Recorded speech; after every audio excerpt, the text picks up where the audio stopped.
The coffee shop was nearly empty the Tuesday evening when Michael's hands began to shake. Not from the caffeine, he hadn't even touched his latte yet, but from the crushing weight of everything he was about to confess.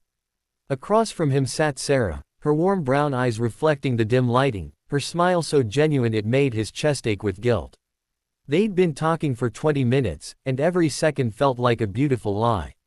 Because she didn't know. She didn't know about the chaos waiting for him at home, about the superhero-themed bedsheets he'd washed that morning, about the tiny voice that had asked him that afternoon, "Daddy, are you going to find us a new mommy?" How do you tell someone perfect that you come with complications? That loving you means embracing an entire world of parent-teacher conferences, chicken nugget dinners, and a 6-year-old who still checks under the bed for monsters. Michael had rehearsed this moment 100 times, but now, watching Sarah laugh at something he'd said, he felt like a coward about to shatter something precious before it even had a chance to bloom. Michael Chen had been a single father for 3 years, ever since his wife Emily passed away from cancer. Those years had transformed him from a carefree marketing executive into someone who knew every word to the Frozen soundtrack and could braid hair with reasonable competency. His daughter, Lily, was his entire universe, a bright, curious first grader with her mother's dimples and an endless capacity for questions that started with, "But why?" Dating had seemed impossible, even laughable. Between school pickups, bedtime stories, and the emotional work of helping a little girl understand why mommy was never coming back, romance felt like something from another lifetime. But then his sister had practically forced him to download a dating app, insisting that Emily would have wanted him to be happy, that Lily needed to see her father living fully, not just existing. Sarah Martinez had been the third person he'd matched with, and the only one he'd actually wanted to meet.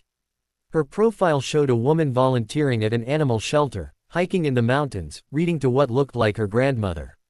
Their text conversations had been effortless, filled with shared jokes about terrible movies and debates about whether pizza qualified as breakfast food. She worked as a nurse in pediatrics, loved terrible puns, and had a laugh that made him smile even through a phone screen. But he hadn't told her about Lily. Every time he'd tried to type the words, fear had stopped him. What if she disappeared like the others? What if she was kind enough to say it didn't matter, but he'd see that flicker of hesitation in her eyes? Lily had already lost one woman she loved. Michael couldn't risk bringing someone into their lives who might leave, who might see his daughter as a burden rather than the blessing she was. "You seem nervous," Sarah said gently, her fingers wrapped around her chai latte. "Is everything okay?" This was it, the moment he'd been dreading. Michael opened his mouth, then closed it, then tried again. "I need to tell you something," he managed. "Something I should have mentioned before now." Sarah's expression shifted slightly, becoming more guarded. She set down her cup carefully. "Okay. I have a daughter," Michael said, the words tumbling out faster now. "Her name is Lily, she's 6, and she's the most important person in my world. Her mother passed away 3 years ago, and it's just been the two of us ever since. I should have told you from the beginning, but I was scared, and I'm sorry, and if you want to leave, I completely understand." "Michael," Sarah interrupted, her voice strained. He looked up, prepared for disappointment, for the polite extraction that would follow. But Sarah's eyes had filled with tears. "I need to tell you something too," she whispered. "I have 2 kids. A boy and a girl. Tyler is 8, and Emma is 5. Their father left us 2 years ago when he decided being a parent was too hard, that he was too young to be tied down." Her voice cracked. "I haven't told anyone I've tried to date because every single time I do, they disappear. Men say they're okay with kids until they realize what it actually means. Until they understand that I can't just drop everything for spontaneous weekend trips, that my life includes dance recitals and soccer games and someone always needing something." Michael felt something crack open in his chest. "You were scared too." "Terrified," Sarah admitted, wiping her eyes with the back of her hand. "I saw your profile, and you seemed so wonderful, and I thought, here's someone who might actually understand what it means to put someone else first. But then I thought about telling you, and I kept imagining you making excuses, finding reasons why this wouldn't work." She laughed, the sound half sob.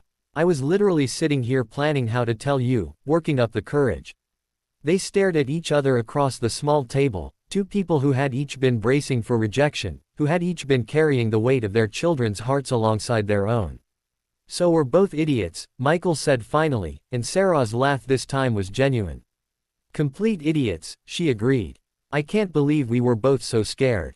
The tension dissolved like sugar in water. They started talking again, but this time with a freedom that hadn't been there before.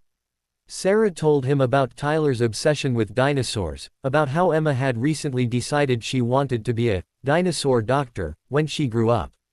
Michael shared stories about Lily's elaborate tea parties with her stuffed animals, about the time she'd tried to donate all her vegetables to charity because poor people probably need them more than me. "She sounds amazing," Sarah said, her smile soft. "She is. She's the bravest person I know." Michael hesitated, then continued.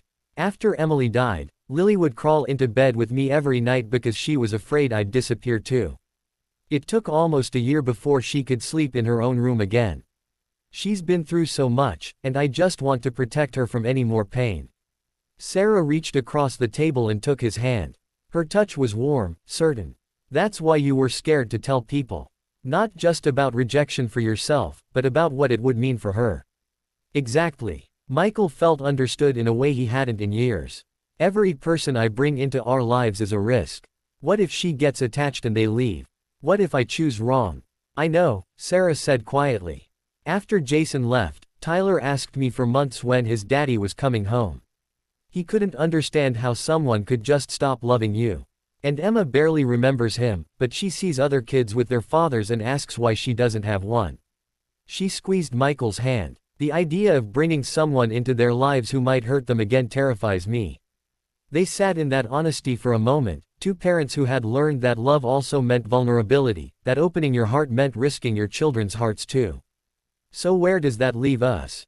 Michael asked. Sarah was quiet for a long moment, her thumb tracing circles on his palm. "I think it leaves us being honest. Taking things slow. Not making promises we can't keep." She met his eyes. "But also giving this a chance. Because I really like you, Michael. And I think our kids might actually be the best part of both of us, not complications to work around." Michael felt something loosen in his chest, something that had been tight for 3 years. "I really like you too. And you're right. Lily is the best part of me. Can I ask you something?" Sarah said. "That thing you said earlier, about if I wanted to leave because you have a daughter. Is that what you thought would happen? That I'd hear you have a child and just walk away?" "It's happened before," Michael admitted. "Not often, because I usually didn't get far enough to tell them. But the few times I did, there was always this look. This moment where you could see them recalculating, seeing me as a package deal instead of just a guy." "That's awful," Sarah said. "You're not a package deal. You're a father. That's not a flaw or a complication, that's who you are." "That's beautiful." Michael's eyes stung. "I could say the same thing to you." They talked for another 2 hours, long past when the coffee shop's employees started wiping down tables around them. They talked about their fears and hopes, about what they wanted for their children, about the guilt that came with carving out time for themselves when being a parent felt like a 24-hour job. "Tyler gets anxious when I go out," Sarah confessed. "He asks a million questions about where I'm going and when I'll be back. My mom watches them tonight, and he made me promise to call when I was leaving. Lily made me promise to bring her a cookie if they had good ones here," Michael said. "She also made me promise not to forget about her if I found a princess." "Did you?" Sarah asked. "Find a princess?" "No," Michael said, smiling. "I found something better. I found someone real." When they finally left the coffee shop, they stood in the parking lot under the streetlights, neither quite ready to say goodbye. "I want to meet her," Sarah said. "Lily. When you're ready. And I'd like you to meet Tyler and Emma. But slowly. Carefully." "I'd like that too," Michael said. "Maybe we could do something together. All 5 of us. Something low pressure, where they can just be kids and we can see how everyone fits." "The zoo," Sarah suggested. "Kids love the zoo. No expectations, just ice cream and animals and seeing what happens." "Perfect," Michael agreed. They stood there a moment longer, and then Sarah stepped forward and hugged him. It was brief but warm, the kind of hug that felt like a promise of more. "Thank you," she whispered, "for being brave enough to tell me. For being someone who leads with honesty even when it's scary. Thank you for understanding, Michael said. For being someone who gets it. 3 weeks later, Michael stood at the zoo entrance with Lily, who was wearing her favorite purple dress and light-up shoes, bouncing with barely contained excitement.